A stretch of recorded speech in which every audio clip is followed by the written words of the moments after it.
খোদা দাবি করতে চেয়েছিল।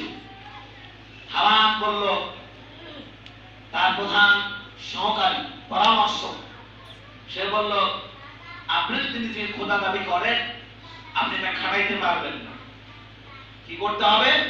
দেশ থেকে যত শিক্ষিত মানুষ আছে, বুদ্ধিজীবী আছে, এগুলোকে মেরে ফেলেন। ঠিক কিনা বলেন? এগুলোকে মেরে ফেলেন। অথবা শিক্ষার হার আপনি একবার ধ্বংস করে দেন, শিক্ষা ব্যবস্থা ধ্বংস করে দেন। যখন মানুষগুলা ধীরে ধীরে মূর্খ হয়ে যাবে, আজ থেকে 20 বছর পরে গিয়ে আপনি আপনার প্রভুত্ব কায়েম করতে পারবেন, এছাড়া পারবেন না। আমাদের বাংলাদেশকে এর বিপরীত ছিল না। বলেন না।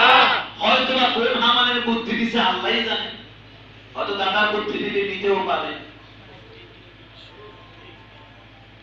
চেষ্টা করেছে, তাকে কত জায়গায় হাত দিয়েছে, শিক্ষা ব্যবস্থা ধ্বংস। ছেলে পেলে আর পড়তে বসে না, কোন আচার আচরণ নাই। মাদ্রাসার সিলেবাস থেকে কোরআন হাদিসকে কার সার করতে করতে একবার মোতা বানিয়ে দিয়েছে। ঠিক কিনা?